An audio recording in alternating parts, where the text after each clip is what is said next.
Dear friends, today we will take up tutorial 3 as a sequel to tutorial 2, and in this tutorial 3 we will go through algorithm design steps. Let us assume that an algorithmist has been given a problem for which a ready-made algorithm doesn't exist, or a problem which was not seen by him or by her earlier. Then designing an algorithm is not a one step or one go process, nor an algorithm can be designed within a fortnight. And algorithm for such a problem would emerge only after going through sequence of steps, and these sequence of steps one has to undergo is written over here in the form of a flow chart. One needs to understand the problem first, then he has to ascertain the computational facilities available to him, then he has to choose the data structure, then he has to design the algorithm, and the algorithm is to be proved for its correctness, then the algorithm is to be analyzed for resources, and coding is to be done. So you can see from this flow chart that coding occupies the last step. The other steps which precedes this coding happens to be done in a mental framework. And here and there are repetitions, there are redos. As we go through the steps, it will become increasingly understandable for us as to what exactly these steps are, and as to what an algorithm has to do, algorithmist has to do. The first step is understanding the problem. First and foremost is we need to understand completely the domain of the problem. Otherwise, we have to run the risk of unnecessary redoing. The problem may be understood properly, the domain may be understood properly by reading the problem definition very carefully, by posing queries of the stakeholders with the stakeholders. With this, we may decide upon the known algorithm to solve it. Once we understand the domain, we may draw the existing algorithms from the cupboard and we may press them to service, or otherwise we may design a new algorithm. Some of the occasions we may have several algorithms to choose from. In that case, we can judiciously select the algorithm. And if too many algorithms are involved in solving a problem of the same type, and we can also analyze the strengths and weaknesses of the algorithms, provided have we understood the domain of the problem. If we understand the domain of the problem, it becomes very easy to elicit the instance of the problems, the boundary values, the decision variables, the parametric values, the variables involved, and the entire gamut of things could be understood very clearly. And we can apply the inputs within the bounds of the variable, because if we try to apply the variable values or parametric values which are above and below the upper bounds and lower bounds of the variable, then algorithm is set to cease, and algorithm would definitely crash. On the other hand, if we skimp on this first step, we may run the risk of a redo. Therefore, understanding the problem is very much important in the design of an algorithm for a problem which is unknown to us. We need to underline this particular term, which was not seen by us earlier, or for which there is no ready-made algorithm that is available. Then we need to understand the capabilities of the computer which is at our discrete. Why? Anyway, algorithm, we need not have to worry about a program in which we are designing the program, or we need not have to worry about the computer, because algorithms are developed in the mental framework. But But anyway, all said and done, any algorithm is destined to become a computer program at the end. Therefore, we need to know what kind of algorithm that we are designing, whether the machine that is available with us is capable of transforming this particular algorithm that we have designed into some kind of a reality, some kind of a workable program. Okay, therefore we need to ascertain the capabilities of a computer befitting the algorithm. Okay, and most of the algorithms that are designed to solve the mundane problems happen to be sequential in nature. The sequential algorithms are those where steps are executed in a stepwise manner, first step, second step, third step, like this, in a some kind of a chronological order. For if the algorithm emerges out to be a sequential in nature, then a conventional von Neumann machine would suffice. Conventional von Neumann machine, it was devised by a Hungarian scientist by name von Neumann, who told that it is possible to store the data and instructions at a common place, and von Neumann machines will always possess a RAM, a single RAM. Okay, if the algorithm that we designed or that we contemplate to design happens to be sequential in nature, an ordinary von Neumann machine would suffice. And if it turns out to be parallel algorithm, maybe in artificial intelligence circles, we have to design parallel algorithms like artificial neural networks, where an algorithm has to run in multiple processors. Then in such a case we need parallel processors, and such an algorithm is called as a parallel algorithm. Therefore, it is in the hands of the algorithmist to decide whether to affirm whether the computational facilities available to him or available to her would match the algorithm that is going to come out. Okay, in most of the cases nowadays, the memory requirements is not an issue, because memory, high capacity memory or huge memory is available at throwaway prices. The third step is choosing between exact and approximate problem solving. There are some problems which are basically approximate in nature. For example, finding square root of a non-perfect square number like 5, 7, okay, 9, 9, etc. Sorry, not 9, 11, etc. It ends up in a recurring fraction, and value of pi, you know. Okay, they are all approximate, and solving nonlinear equations, solving definite integrals. These are all these kind of algorithms or these kind of problems would always give us approximate solutions.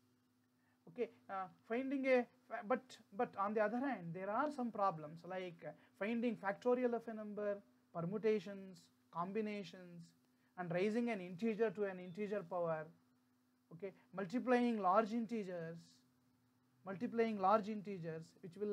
will emanate in cryptography circles.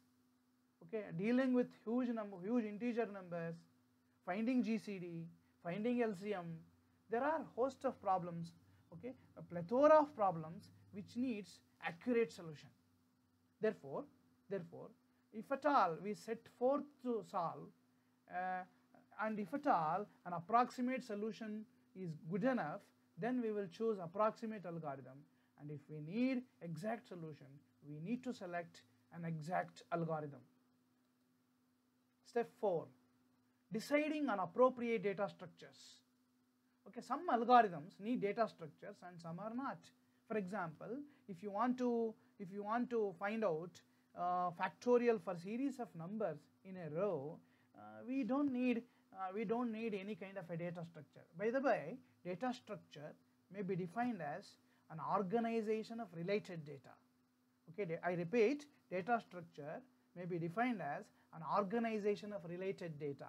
Okay, data structures, and there are several examples: structures, objects, classes, okay, and enumerated data types, arrays. Okay, they form examples of data structures.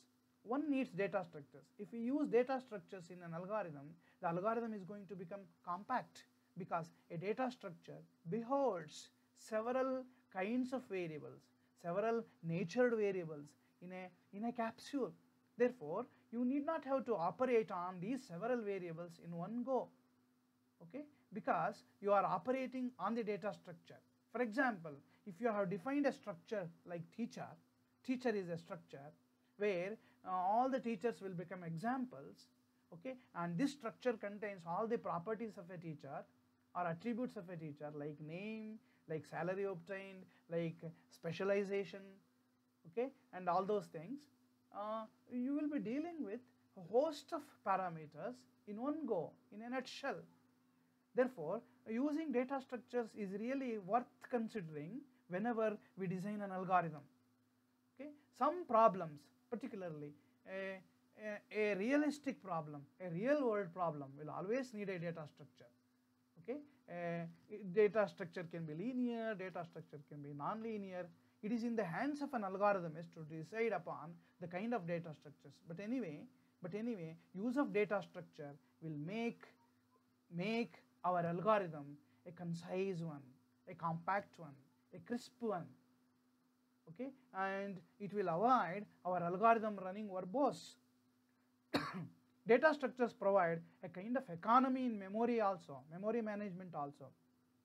It is said, use of appropriate data structure will also make our program, because every algorithm is destined to become a program, okay, a speedy execution. Therefore, we need to decide about data structure. The importance of data structure was heralded by Nicholas Ritz way back when he wrote a book on algorithms plus data structures equal to programs. Therefore, it is not wise, okay, to miss a data structure for an algorithm if at all it is needed. Okay, so this will make our algorithm once again compact, non-verbose. Right. Using algorithm design strategy. Here, algorithm design strategy means the way in which we think to obtain the solution. Okay, there are different techniques to do so. We may just design the algorithm just by going through the definition of the problem, okay, and we may devise an algorithm which is not intelligible, okay. It is a straightforward approach. For example, if you are asked to write an algorithm to find a to the power of n, a being an integer and n being an any integer value, okay, if it is a brute force strategy, we will just advocate that a is to be multiplied n number of times, like a into a into a into a. And if we use intelligence, the problem can be broken into 2 pieces, 4 pieces, 8 pieces like this, okay, till this problem becomes very handy. This particular strategy is called as divide and conquer strategy. There is another strategy called decrease and conquer strategy. Divide and conquer, decrease and conquer, transform and conquer, greedy techniques, dynamic programming style, and trading off the space against the time. There are varieties of ideas that we can have in our mind as an algorithmist, and we can start designing the algorithm accordingly. Okay, anyway, there is no dictum that we should use only a particular strategy. Okay, the selection of the strategy should be befitting to the problem in hand and also befitting to the algorithmist. You should be able to narrate, and you should be able to glide through this particular technique till he or she obtains the solution. Okay, therefore we can conclusively say algorithm design strategies or techniques or ideas will provide powerful tools when we set forth to design the algorithm. Okay, and the next step is we need to specify the algorithm. I remind my listeners, okay, esteemed listeners, that we have not yet started writing the algorithm. Okay, we decide the 6th step is, it has to come in this chronological order only. The 6th step is we need to specify algorithm. Specification means specs. How do we present the algorithm? That is the issue. Okay, and as you know, algorithm can be presented as an algorithm or a pseudocode or a flowchart.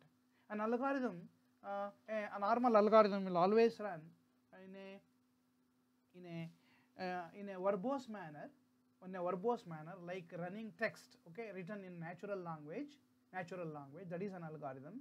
A pseudocode will be using several high level language constructs like if, go to, and while loop, and this kind of symbols, greater than, lesser than, and formation of relational expressions, logical expressions, okay, writing loop as more or less, which looks like almost like a pseudocode, almost looks like a program with certain things missing. Anyway, pseudocode cannot be executed directly over any machine, so also algorithm. But algorithm tends to be verbose. There will be more number of lines in an algorithm, but there will be less number of lines in a pseudocode. Pseudocode is compact while algorithm is verbose. Okay, nowadays and earlier days we used to recommend, as teachers we used to recommend students to write flowcharts before they contemplate to write the programs. Flowchart includes various geometrical figures like rectangles to represent processes, to represent inputs and conditions by rhombus, by kind of a rhombus shaped figure. Okay, and nowadays flowcharts have taken a back seat because writing flowchart is a little cumbersome. It is a drudgery. And so in some problems, writing a flowchart will consume more number of more time, and it becomes an event rather than solving the problem itself. Okay, nowadays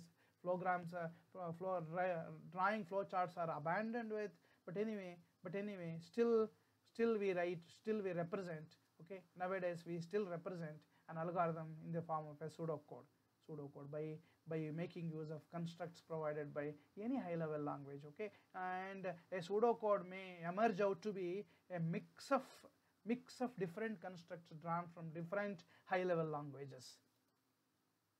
Proving algorithm's correctness. Okay, we wrote the algorithm by selecting the appropriate strategy in step 6, or yeah, in step 6.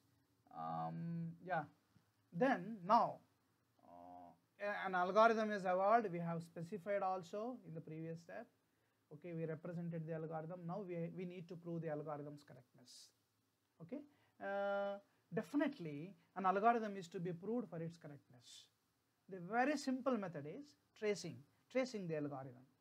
Like you provide the inputs, and just go along the steps of the algorithm and see whether it gives you the intended results or intended outputs.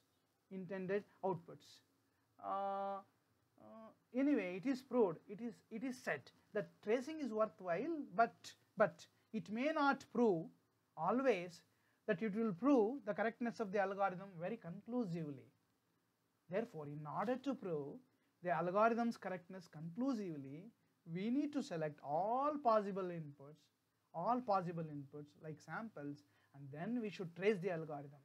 Okay, and because in the melee, if we identify one instance of inputs which will prove the algorithm to be wrong, that would necessitate redesigning of the algorithm. So here this step may call for a redesign, a redo. Okay, we have to revisit the previous steps that we discussed. Okay, in certain algorithms which are very complex, or the algorithms which will generate some kind of a sequence or series, we can take a recourse to the mathematical induction. Okay, I think you might recall mathematical induction principles will come out with steps. Okay, we will start like telling put r equal to 1, yes, the algorithm works. Put r equal to 2, yes, algorithm works. Put r equal to n, yes, algorithm works. Put r equal to n plus 1, yes, algorithm works. Therefore, this algorithm works. Okay, particularly mathematical induction principles are very helpful, are of immense help for iterative kind of algorithms, or for those algorithms which will end up in generating series. Then the 8th step is analyzing the algorithm. We need to analyze the algorithms for its space efficiency and time efficiency. By space efficiency we mean how much extra space our algorithm consumes. By time efficiency we mean how much extra time our algorithm consumes. Okay, this analysis is a step, okay, which will decide conclusively to select the best possible algorithm among host of algorithms that have been designed by several algorithmists. Okay, two desirable, however, there remains two desirable triads of an algorithm, which is simplicity and generality. And there is no measure for this simplicity or generality. Simplicity is something like beauty. Beauty cannot be defined. Okay, beauty lies in the beholder. Okay, beauty lies in the eyes of the beholder, it is said. And simplicity cannot be defined. But anyway, any algorithm that is designed, okay, when it goes for the analysis, it should be interpretable, it should be understandable by other algorithmists. And by generality we mean the algorithm should simply work for an input or for inputs which is not seen by the algorithm earlier. Okay, for the inputs which are afresh, okay, it should work. Okay, if it works for a input, okay, which is not seen by the algorithm earlier, then it is said to possess kind of generality. Okay, now for any range, within any range of the input, if it works, then also it is called as generality. Of course, generality and simplicity is a qualitative issue of an algorithm which cannot be analyzed. Okay, it should be put to discussion, and maybe a group of algorithms may evaluate a particular algorithm is simple and particular algorithm possesses generality. But the main thing that is to be analyzed is time efficiency and space efficiency. As I said earlier, space efficiency is not at all an issue. Nowadays, because computer space is available in the tune of terabytes and gigabytes, okay, for throwaway prices. But anyway, time efficiency is still there. Time efficiency, and an algorithm which will take minimum amount of time for its execution is really efficient. Coding an algorithm, you can see from these steps, coding is the last step. Okay, therefore there is nothing like giving very high importance to this coding. Okay, if the algorithm emerges passes all the 8 steps, okay, very efficiently, if it glides through all the 8 steps very efficiently, then it will be coded very easily. Okay, the algorithm should be knowledgeable in a particular high level language. Okay, but it requires a great intellect to convert an algorithm into a program. Okay, because it should run flawlessly, because when a program runs, errors will surface. If algorithm is not written properly, or if it is not translated properly into a high level language, definitely we will be risking with the algorithm during its execution phase. Okay, therefore before an algorithm turned program is put to deployment, it needs to be tested for all possible inputs, all possible input values of variables. Okay, and we need to establish the validity of the programs. Okay, just implementation is not sufficient. Code optimization is yet another important thing that remains with an algorithmist. Code optimization, the program code that is written in high level language should not run for pages. Okay, it should be optimized. It should be a handy implementation. Okay, rule has it to say that an efficient algorithm is a result of repeated effort and rework. There is another property which cannot be established by any rule, but it is a tangible property. This tangible property is called as optimality. Optimality is another desirable but non-measurable property of an algorithm. Optimality is not about the efficiency of the algorithm, neither time efficiency nor space efficiency. An optimality of an algorithm lies in the kind of problem it solves. I repeat, the optimality of an algorithm lies in the kind of problem it solves. Okay, an optimal algorithm always solves very highly complex problem with high simplicity and high generality. Such an algorithm is called as an optimal algorithm. Okay, with this we will close this tutorial.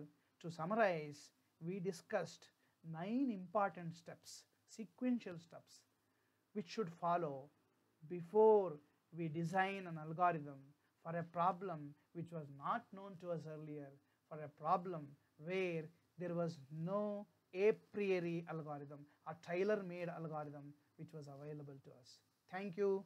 We will meet in the next tutorial.